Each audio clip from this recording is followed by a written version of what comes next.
we know that it has been extremely difficult for our border communities, and we're hoping to provide some greater flexibility and freedom of movement for those communities. Tonight, breaking news, Queensland just hours away from reopening its border to interstate COVID hotspots. Premier Anastasia Palaszczuk confident the state's hospital system can cope with the predicted surge in cases. We're on the ground with special coverage on what this means for businesses and the wider community. It's Sunday the 12th of December. You're watching 6 News also tonight. While the picture may get better, and I sincerely hope that it will, we know that the remorseless logic of exponential growth could lead to a big rise in hospitalisations and therefore, sadly, in deaths. UK authorities warned that the Omicron COVID variant will likely become the dominant form of the virus across the country in just days. Restrictions on Australia's international borders meanwhile extended as a result of the new mutation. And Dr Monique Ryan unveils her official campaign as an independent candidate for the federal seat of Kooyong, aiming to take the seat from Treasurer Josh Frydenberg. But independents like her are facing criticism from the Liberals, who claim they're a fraud and are voices for Labor and the Greens. Good evening everyone, thanks for tuning in. Later this hour, cricket fans express their anger on social media after the broadcast feed of the Ashes went down, but many are also celebrating after the Aussies won the first test by 9 wickets. But first tonight, it's recorded fewer cases in the past 2 years than Victoria in the past 2 days. That could be about to change, with Queensland now just hours away from reopening to interstate hotspots. Separated families and struggling businesses are rejoicing, but others don't share their positivity because the border reopening catapults a relatively sheltered state into the new challenge of living with COVID-19. Undeterred by Omicron and confident the state's hospital system can cope with a predicted surge in cases, Premier Anastasia Palaszczuk is promising she won't backflip on the reopening. In a moment, we'll head to the Gold Coast, where Queensland reporter Freya Ware breaks down what this all means. But first, let's head to Chief Reporter Conor Forker, who's on the ground with the latest. The Sunshine Coast. Tourism may be this region's lifeblood, but some locals want interstate travellers to stay out. In just 6 hours, thousands will burst through Queensland's border. The open door policy allowing families separated by state lines to reunite in time for Christmas. Yeah, I agree that we should be opening now. It's the right time. It's Christmas and we've been, done all the right things, so what can go wrong? Yeah. But now there's going to be people getting sick with COVID. But sooner or later, everyone's going to have to deal with it. The prevailing emotion is one of positivity, but there's still a vestige of hesitation for a state that's remained relatively sheltered from COVID. With the state hitting 80% double vaxxed on Thursday, the government has done a 180, demolishing the impenetrable brick wall that Palaszczuk built around so-called Fortress Queensland.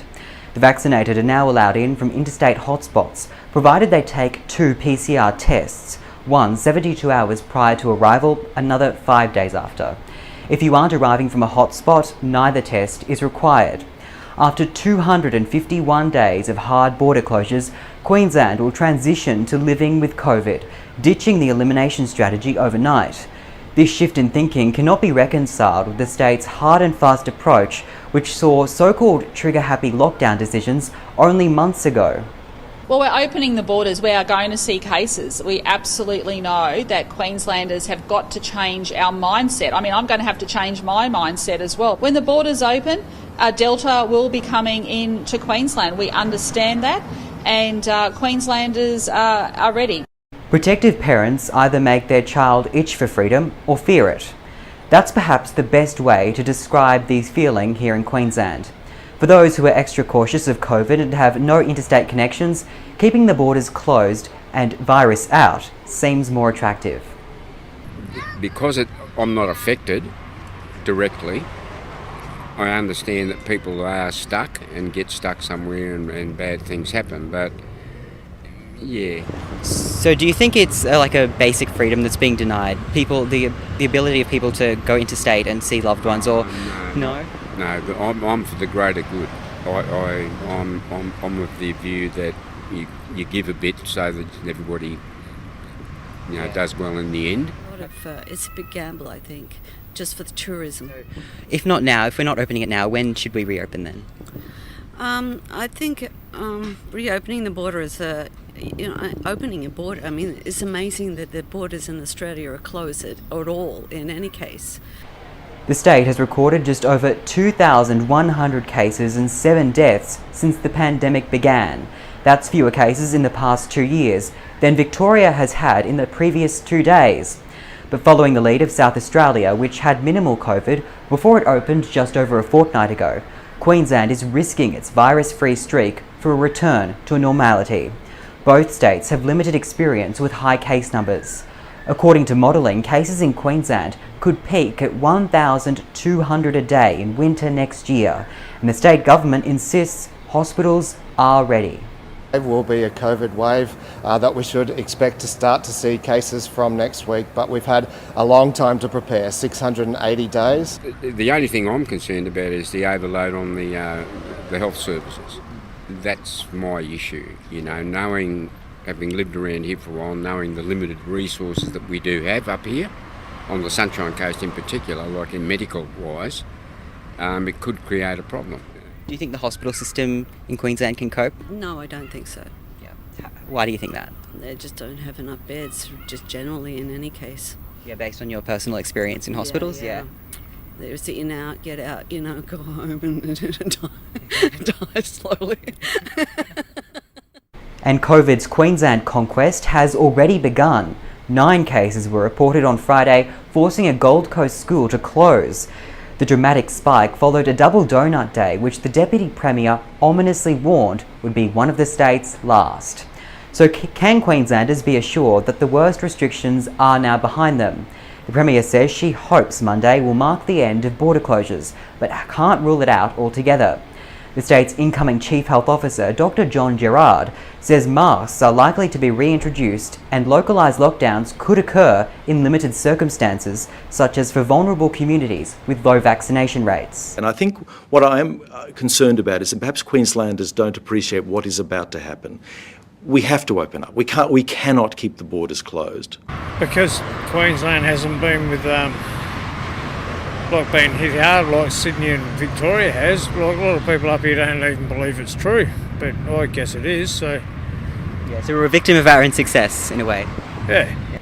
The struggling hospitality and tourism sectors have welcomed the reopening, but there remains some lingering anger it took this long. But the reopening won't apply for around 1 in 5 Queenslanders, who will see a return to the days of lockdown indefinitely. Come December 17, several freedoms will expire for the unvaccinated. They'll be denied potentially life-saving organ transplant surgery and refused entry to almost everywhere.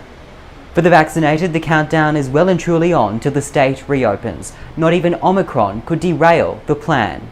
Instead, Queensland's reopening was actually brought forward to Monday, which is 4 days after the state hit the 80% milestone.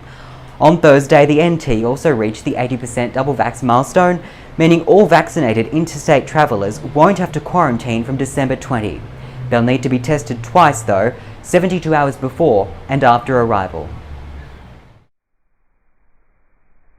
As Connor just touched on there are still rules in place for those wanting to come into Queensland, but even with the state hitting the 80% double dose milestone, there are still some concerns about areas with somewhat lower vaccination rates like the Gold Coast, which may be one of the first areas to see new community cases. Reporter Freya Ware is on the Gold Coast with more.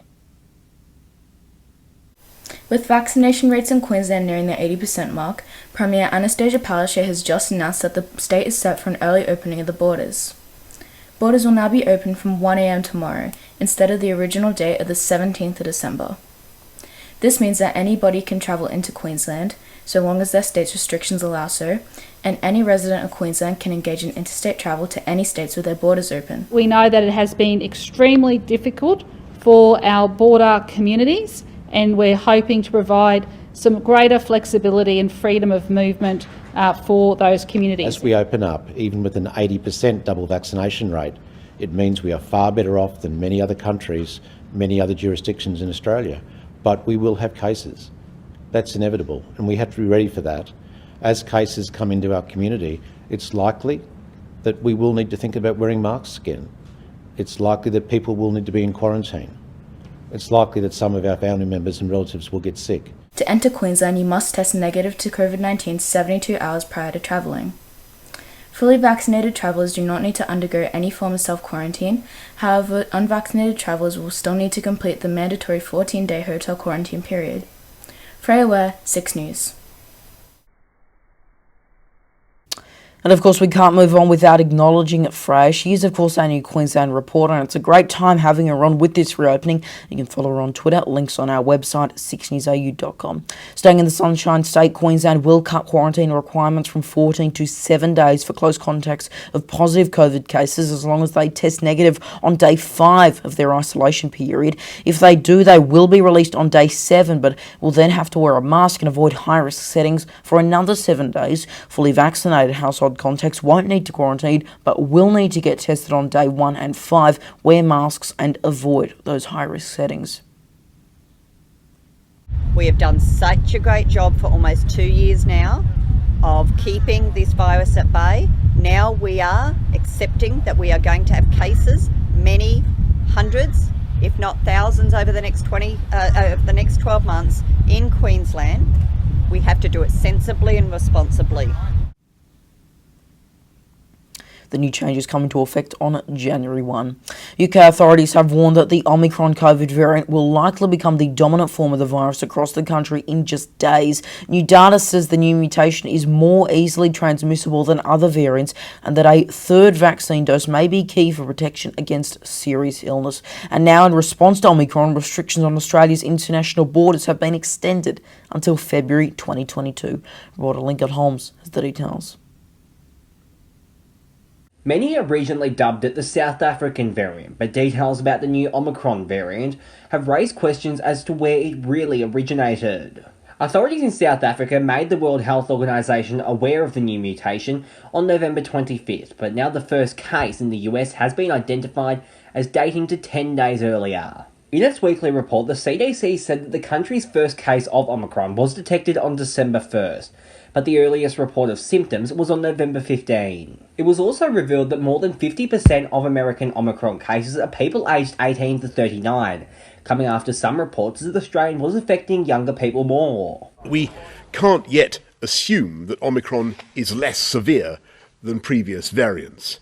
So while the picture may get better, and I sincerely hope that it will, we know that the remorseless logic of exponential growth could lead to a big rise in hospitalisations and therefore, sadly, in deaths. UK authorities now say Omicron will become the more dominant strain of the virus within days, with the country seeing its biggest daily spike in infections since January. It comes amid growing calls for Prime Minister Boris Johnson to resign after a leaked video showed his staff joking about a Christmas party allegedly held during Christmas last year, when the country was in lockdown. His then spokesperson has now stepped down over the viral clip, but many say he should go next. My remarks seemed to make light of the rules that people were doing everything to obey. That was never my intention. Millions of Australians now able to access a COVID-19 booster shot 1 month earlier than expected in an attempt to stop the spread of the Omicron variant, with multiple community cases reported in several states. Restrictions on Australia's international borders have been extended until February 2022, meaning rules like mask wearing for international flights and restrictions on international travel from high-risk countries will continue. A ban on cruise ships coming into the country has also been extended. Lincoln Holmes, 6 News. The federal government will increase permanent migration to around 160,000 per year in an attempt to improve economic growth and tackle skills shortages. Population growth fell to just 0.1% between 2020 and 2021 due to the pandemic. That is the lowest rate in a century. Treasurer Josh Frydenberg has told The Australian that the population intake will be carefully managed, but is also an essential part of the COVID recovery. An independent candidate for the federal seat of Kooyong has been unveiled at an official campaign launch. Dr. Monique Ryan is the Director of Neurology at the Royal Children's Hospital in Melbourne, now aiming to take the blue ribbon seat that Treasurer Josh Frydenberg currently holds. Now, he holds that seat by a margin of around 5% after a more than 8% swing against him in 2019, where Greens candidate Julian Burnside received 21.2% of the first preference vote, Labor's Yana Stewart getting 16.8%, and independent Oliver Yates getting 9%. He spoke at that campaign launch yesterday where hundreds turned out at the Hawthorn Arts Centre. If you're dead sick of the spin and you want to stop the lying, it's time to elect Monique Ryan. Voting for an independent is not only the only choice, but it's also the optimistic choice, the considered and uncynical choice, the choice that respects your vote, this precious vote that so many around the world have not the fortune to cast. Together, let's see what this approach might bring to this electorate of Kooyong. The campaign also has the backing of local volunteer group Kooyong Independence. Voices of Kooyong is another group that has been receiving support in recent months. On their website, they describe themselves as a group of local citizens who want to give the people of Kooyong a greater voice in the political process. But these voices of or voices for groups haven't escaped criticism. Now, Liberal Senator Sarah Henderson declared on Twitter that the movement is a fraud, saying that there are these, quote, so-called independents that are the voices for Labor/Greens whose agenda is to destabilise our health and economic recovery and wreak political chaos. Liberal MP Dave Sharma also wrote in The Australian that these, quote, single issue independents promise much but achieve little. But are all these independents Labor or Greens voters? Well, some online have suggested many of them are actually centrist or moderate Liberals because that's the only way they'll win the seats. In fact, former ABC journalist Zoe Daniel, who's running against Liberal Tim Wilson in the seat of Goldstein, did say she voted for Wilson in 2016. We'd love to hear your thoughts. Do you want to vote independent at the next election? Join the conversation by using hashtag 6newsau in the comments and on social media, or email your feedback to contact@6newsau.com. Heading overseas now, the US has imposed sweeping human rights sanctions on China, Myanmar and North Korea. Artificial intelligence company SenseTime, which has been accused of creating facial recognition programs that can determine a target's ethnicity, largely focusing on the Uyghur ethnic group, has been placed under an investment ban. It's also the first time sanctions have been imposed on the DPRK under President Joe Biden's administration, while Myanmar military entities have been targeted following the February 1 coup on leader Aung San Suu Kyi. Reporter Holly Shields has the details. The Biden administration has imposed a slew of new sanctions related to human rights on China, Myanmar, North Korea and Bangladesh, which comes as the US doubles down on its pro-democracy initiatives around the world. Canada and the UK have also mirrored these sanctions for Myanmar and its military, who have been accused of human rights abuses against the country's minority groups. And speaking on the partnership, US Deputy Treasury Secretary Wally Adeyemo believes that these collective sanctions send a message that democracies around the world will act against those who abuse the power of the state to inflict suffering and repression. The push towards democracy and against the rising autocracy and corruption coincides with President Biden's virtual Summit for Democracy, in which similar commitments have been made by more than 100 of the world's leaders. Biden's ultimate goal: to seed fertile ground for democracy to bloom around the world.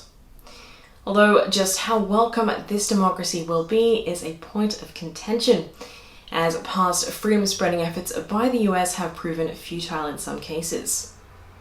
Nevertheless, with the backing of the UK and Canada, the coming months will determine how successful these sanctions will prove. Dozens have been killed after a truck smuggling migrants crashed in Mexico. The Associated Press reports that the migrants who were in the trailer were crushed in a pile of both the living and the dead. Over 50 people were also injured. Authorities say around 200 people may have been in the trailer and that the weight of the load, speed and a nearby curve may have been what caused the accident. It's one of the deadliest days for migrants in the country since 72 were massacred in 2010. Staying overseas, the final prosecution witness in the Ghislaine Maxwell trial has wrapped up her case against the former Jeffrey Epstein associate. Annie Farmer, who chose to testify under her full name, the only witness to do so, has told jurors she accepted an invitation to the New Mexico ranch in 1996, hoping she would get help with academic endeavours. Instead, she says Maxwell gave her a nude massage when she was just 16 and Epstein climbed into her bed without her permission. Ghislaine's defense is that really this case is about Jeffrey Epstein and she's being blamed for the sins of Jeffrey Epstein, and that's not fair. But the prosecution has been very careful with each of the three victims who's testified so far to talk, yes, about what Jeffrey Epstein did, but also about what Ghislaine Maxwell did, that she was the one who met these girls, who brought them in, who encouraged them to give the massages to Jeffrey Epstein, which were sexualized, and that she was sometimes present during these inappropriate actions, and that sometimes she even participated in them. It follows these new intimate photos of Epstein and Maxwell being released. The latter is currently being accused of grooming girls as young as 14 to be sexually abused. She denies all charges.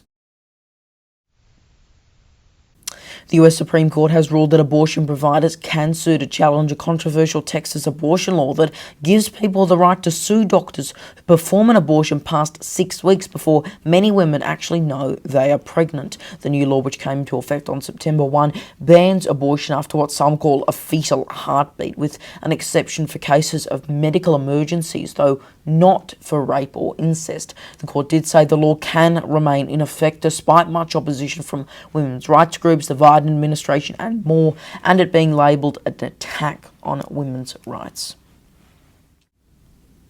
Well, to sport now, and cricket fans have expressed their anger on social media after the live broadcast feed of the Ashes went down.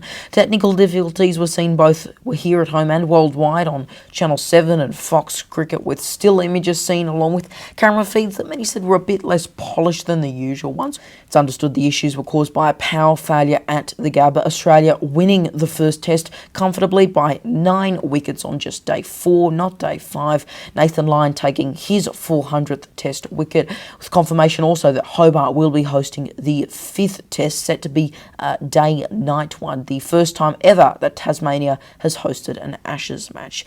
And now is Ivan and Sarah with a look at what's coming up later tonight on WAMN News. Thanks, Leo. Tonight on WAMN News, the latest update on the Margaret River bushfire as firefighters worked tirelessly to contain the blaze. Exclusive news poll shows viewers' consensus after abduction victim Susie Gilmore shared her story. Think of the children. Protesters call for better government duty of care of Indigenous children in prison. Plus Dr. Andrew Miller's comment. Join us tonight on the WAMN News Facebook page and YouTube channel. Alright, thanks both Arvin and Sarah there. Now to tomorrow's forecast. Right across the country, Brisbane partly cloudy, 28 degrees, perfect cricket weather, although no games tomorrow of course. 22 in Sydney, 26 in Canberra, 33 in Melbourne, heavy clouds, 25 in Hobart, 22 in showers in Adelaide, 33 and sunny in Alice Springs, 26 degrees in Perth, and in Darwin a warm top of 34. And just finally tonight, tune in to Uncensored this Thursday as we speak to Victorian Liberal Democrats MP David Limbrick. We'll go in-depth on a number of key issues, including the recent protests, the pandemic bill, and what's next for his party. That's 8 p.m. Australian Eastern Daylight Time this Tuesday via our YouTube channel and our website, 6newsau.com. And that is 6 News for the Sunday evening. You can stay up to date with the latest headlines by heading to our website, 6newsau.com, and by following us on social media, Facebook, Twitter, Instagram, TikTok, and Lit. Just search 6 News AU to find us. I'm Leonardo Puglisi. Thanks for your company. Good night.